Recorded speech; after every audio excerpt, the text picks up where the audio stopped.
Welcome back to Business of Politics. We're talking to Mr. Toots Policarpio.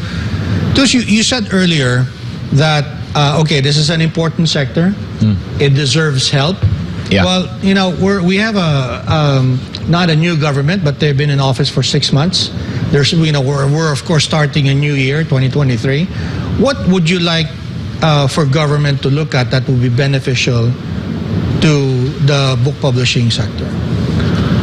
Okay. Well, again, I'm sorry. It's a loaded question.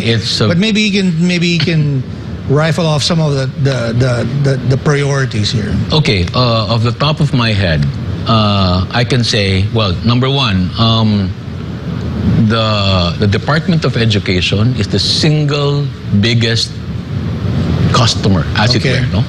or user of published books, right? Okay. So both educational and trade, you know. Now, we would like government to continue and implementing that RA 8047 law. Which is the law creating the National Book Development Board. Creating the National Book Development Board. Which I chair, yeah. Yes, of course. And at the core of it is that, you know, the publishers should be the ones to provide, the private publishers should be the ones to provide the textbooks and supplementary materials to the Department of Education. Okay? So that should be implemented all throughout because, you know, I mean, there's a lot of incentives, you know, for publishers to continue doing business if that is secure. Okay. That's one. Now, so could you say that could you say that if you do that, then you are not only supporting a particular sector, but you're also helping generate jobs? Of course. Is it fair to say it like that? Of course. Of course. I mean, you know, I don't want to put words in your mouth, but yes, but the benefits, you know, there's a multiplier effect to that law. Because it's gonna continue, you know, providing jobs for the publishing houses and all of its, you know, allied industries, right? So that's one. Now, on the creative side, we would want government, and then maybe through the National Book Development Board, to come up with grants to support the creative efforts of the people. Like authors, you know. I mean, you can encourage them to create quality books without, you know, I mean, how do you call this? For them having to worry about, you know, where to get their food or stuff like that. If you get a grant, then all they can focus on is to create quality materials. Right. You know, let me play a little devil's advocate here because there have been many grants. There are many grants that the NBDB offers. One of the problems that I encountered when I first set foot in the office was there were a number of manuscripts that were, of course, commissioned by the National Book Development Board. But there is a problem now with looking for publishers to publish them. I mean, I've only been with that agency for a few years, but is there maybe a way that, you know, the publishers can work with NBDB and maybe create a market for these books? Because I feel it's a waste. You know, they're ready manuscripts, and yet there are, you know, of course, funded by an NBDB grant, but no takers to commercialiase. To be very frank with you, I am not aware of any of that. That's why I don't want to comment on it. But the general sense that I have is that, you know, I mean, if the publishers are being given all of these things, they're given elbow room to create quality material, then I'm sure they'll pick it up. And, you know, and maybe another issue there will be, of course, not in this forum, but other issue there is, you know, if the NBDB gives you a grant and you create the manuscripts, to whom does the copyright belong? That's another one. But that's another one, right? So maybe those are the small things that we need to flesh out. But generally, I think, you know, I mean, grants, creative development grants are always very welcome. And this is somewhat related to that, and we were talking about this earlier. that there are some incentives already available. Yeah. But there are few takers. For instance, the NBDB gives out these import duty exemptions for paper, for those printing educational materials. But not many publishers are taking up that incentive.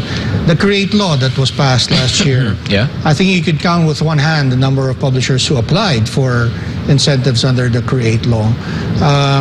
Is there something wrong that can be refined so that more publishers could maybe enjoy these existing benefits and incentives? Well, Or what's wrong? What have you encountered? I mean, red tape? Is it red tape? Is it?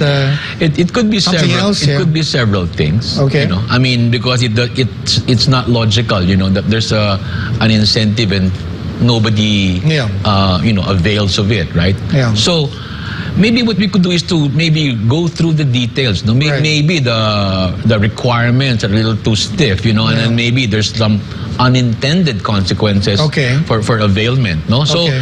and these are things that we probably would be worth our while, to Okay. take a look at. Yeah, because the government Yeah. looked at the ease of doing business, right? Right, I mean, but right. is there anything in particular regarding that would be,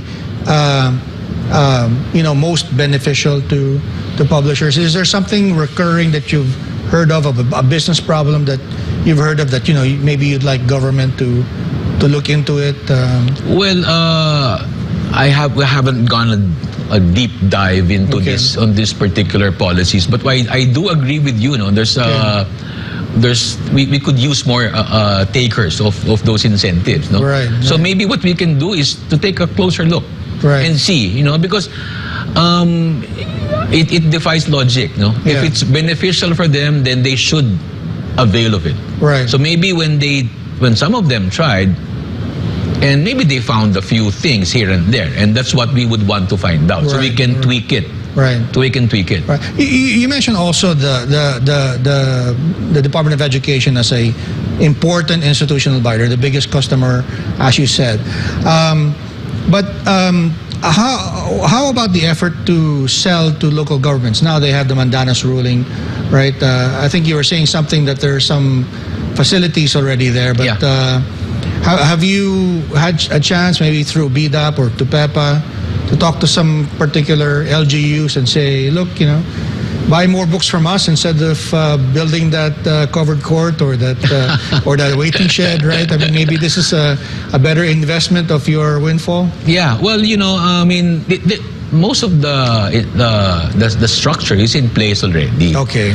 And most of the publishing houses, they actually try and serve the LGUs. Okay. If they can't serve from DepEd Central, Right. then there's always the LGUs, no? They have Right. their own specific school divisions, right? Right. To serve. And that has been a common practice now. Yeah, because one of the problems Yeah. I heard in the past was that, there are two competing, goals, right? There was one goal to consolidate all the purchases at DepEd so that you lower the unit cost. You're trying to achieve economies of scale. Right. Except that, by doing that, then you edge out all of the smaller publishers yes, now because they yes. cannot comply with the volume. Yes. But I think an encouraging development now is that DepEd will look at regional purchases. Right, Which right. is, I think, a positive development. It is a positive. It'll be good for the small publishers, especially in the regions. But what else? Where else can be? Can we look at to maybe help you sell more books? I think that's the bottom line, right? Yeah. And if you sell more books, we have more Filipinos reading. We create more jobs. Overall, I think the rewards are fantastic. Yeah, I'm sure of that. So not only in textbook, but libraries as well. Okay. Libraries, to encourage the LGUs down to the barangay level, if possible, to have library centers. That way, the multiplier effect of that is really overwhelming in a sense. Yeah, So. Imagine if you have libraries, you mandate it that all barangay should have like what you're doing, a book Right. nook, a library, and then you stock it up with with books, and then you set aside a budget for it, and it all goes around, Well, I know the answer to this, but I'd like to hear it from you. What's the argument for buying more Philippine books? I mean, because there are many books that deserve to be read, that comes from all over the world, right? Well, why should we read Philippine books? Well, I mean, when we go to the libraries, when we talk to DepEd and the other important buyers, what's the case for the Philippine books? Why should we read it? well, for one, Filipino published books are really good. Okay. That's one. That's basic. I mean, Okay. no protectionism here or anything. Okay. They're basically. You're not biased or anything like that. No. It's basically good. I mean, Okay. but we need to encourage. And again, it's also global economics now, because you can't naman shut out the foreign titles. Right. So what you need to do is to step up your game. Right. And come up with quality material, because that's the Right. only viable argument, Right. But having said that, it won't hurt. It won't hurt if government has a policy to say, okay, all libraries should have X% Filipiniana books. Okay. I mean, to jumpstart, to help the industry, you know what I mean? The government does have the Magna Carta for MSMEs, and I think most people forget. Well, they only talk about the access to capital, right? You devote 10% to SMEs, but most people forget that other provision there, that it requires all government agencies to set aside 10% of their procurement budgets for MSMEs. And I would think that a lot of publishers would qualify for that. Yes. Okay, so these are things, I mean, we can utilize, And another thing that comes to mind, I don't know, I might be dating ourselves here, Klink, Remember back in the day when government was promoting original Filipino music? Oh, yes. OPM? Yes. There was a law that required the radio stations to play I didn't know that. to play OPM. Okay. OPM, I mean, at least X number of songs within an hour. Yeah, I must be from a younger generation. Oh my goodness. I'm just kidding. But yeah. See, and that helped the Filipino music industry a lot. That was the golden age of original Filipino music. Yeah, but that's, I think, something. In the same concept, in the same context, if you do something like that for Filipino books, then I was going to say that, we see something similar like that for movies, right? Where you have the Manila Film Festival, where you're pretty much forced to see a Philippine movie if you want to go to cinemas, right? But I think at the end of the day, you need to have a good product. Do you think the publishers are ready to compete? I mean, you said that the books are good. Yes. Right? Yes. I will answer that with a resounding yes. The Filipino publishers are ready. They're good. And one other, and probably this is in support of that. One of the interesting things that I've noticed ever since I joined the NBDB, you have these Filipino works that are now actually making, having success in the overseas market. Right. Trece, the illustrated novels, things like that. Right. But is there a mindset among publishers to think of books as an export product, or are really just focused on selling locally? Well, it's every publisher's dream to break into the global market. Okay. That's that's a given. And we have a few breakthroughs, And that should be more of the case rather than the exception. Right. So we continue churning out good quality material, hoping that it becomes mainstream already, just like with other industries, So it's a process, it's a journey, but that's the dream of the Filipino publisher. Well, I hope in 2023 we'll see some realization of that dream. Oh yeah. Toots, I'm really thankful for the time you gave to Business and Politics today. But maybe before we go, maybe you'd like to leave a message or maybe some thoughts. The screen is yours. Maybe to give a shout out to whomever, maybe to government about what you need. Oh well, what can I say? Well, the Philippine publishing industry is alive and well. Okay. But it needs a lot of help. Okay. It needs a lot of help, and this is probably my own plea to government and the private sector as well to support and continue supporting Filipino published books. Okay. Think Filipino first. Filipino first, you know. It doesn't mean that we'll be shutting ourselves off from the world, but mahalin natin ang ating sariling akda. Maraming salamat po. Well, thank you, Toots. I'd like to thank also our viewers watching this program live and watching the replay. I'd like to add my own recommendation for people to read Philippine books. Read to your children, read with your family. I think it can be a nice family activity together. I'd like to thank also Pastor Apollo Kibuloy for making this program possible. This is Business and Politics, and I'll see you next week.